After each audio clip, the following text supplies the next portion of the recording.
नमस्कार दोस्तों, चंद्रयान-3 की सफलता से भारत की दुनिया भर में खूब तारीफ हुई थी। भारत चांद की सतह पर सुरक्षित लैंड करने वाला अमेरिका, रूस और चीन के बाद चौथा देश बन गया था।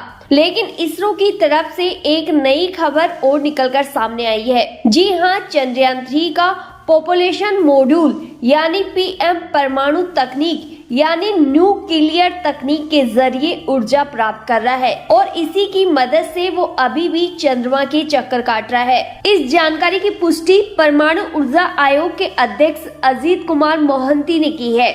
उनके अनुसार population module 2 radio isotope heating इकाइयों से लैस है, जो भाभा परमाणु अनुसंधान केंद्र द्वारा डिजाइन और डेवलप किया गया था। ये 1 वोल्ट की ऊर्जा पैदा कर रहा है। इसमें यान को चलते रहने के लिए जरूरी तापमान मिल रहा है, जिसकी मदद से अंतरिक्ष यान को उसके लिए जरूरी तापमान मेंटेन करने में सहायता मिलती है। वहीं दूसरी तरफ प्रोजेक्ट डायरेक्टर पी वीर मथुवेल का कहना है कि इसरो रोवर और लैंडर को मेंटेन करने के लिए पॉपुलेशन मॉड्यूल के परमाणु संसाधनों का उपयोग भविष्य में भी कर सकता है। यानी ऐसा हो सकता है कि इसका इस्तेमाल भविष्य में लैंडर और रोवर के जरिए सिग्नल पाने के लिए किया जा सकता है। हालांकि डायरेक्ट ऊर्जा देने के लिए चंद्रयान-3 के विक्रम लैंडर और प्रज्ञान रोवर पर RHU को स्थापित नहीं किया गया था।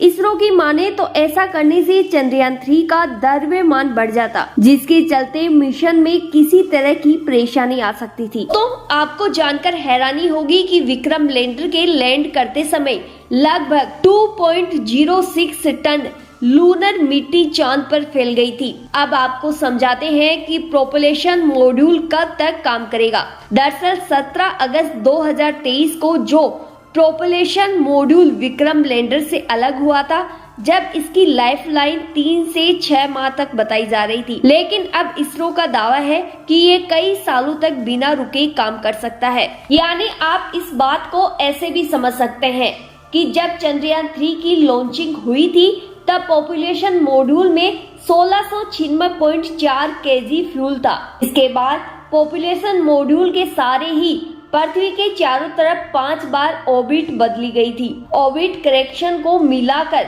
6 बार इंजन ऑन किया गया था। फिर चंद्रयान-3 चांद के हाईवे पर गया, यानी ट्रांस लूनर ट्रैजेक्टरी में पहुंचा। फिर चंद्रमा के चारों तरफ 6 बार पॉपुलेशन मॉड्यूल ऑन हुआ। कुल मिलाकर 1546 kg फ्यूल खत्म हुआ। अब 150 kg फ्यूल ही बचा है।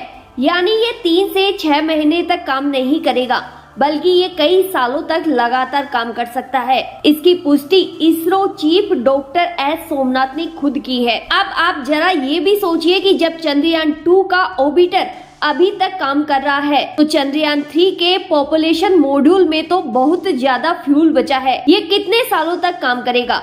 इसरो वैज्ञानिकों की माने तो ये 4 से 5 सालों से भी अधिक काम कर सकता है। अब जाते जाते आपको एक इम्पोर्टेंट जानकारी और दे देते हैं। दरअसल चांद पर इतिहास रचने के इस मिशन में इंडियन स्पेस रिसर्च ऑर्गेनाइजेशन यानी इसरो के साथ ही देश की कई बड़ी बड़ी कंपनियों का भी हाथ था। इन कंपनियों में engineering and construction company Larsen and Toubro भी शामिल है। इसके योगदान का फायदा भी कंपनी को मिल रहा है और 3 महीने में ही कंपनी के मुनाफे में 45% का उछाल देखने को मिला। अब इस कंपनी के योगदान की बात भी कर लेते हैं।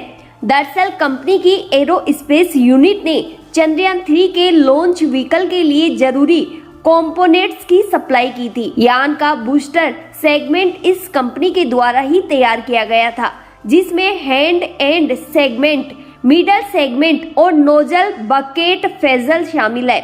इसी वजह से कंपनी के शेयरों में तेजी देखने को मिल रही है और कंपनी को काफी मुनाफा हुआ है। उम्मीद है दोस्तों आपको जानकारी अच्छी लगी होगी, तो वीडियो को लाइक और चैनल को सब्सक्राइब करना ना भूलें। धन्यवाद।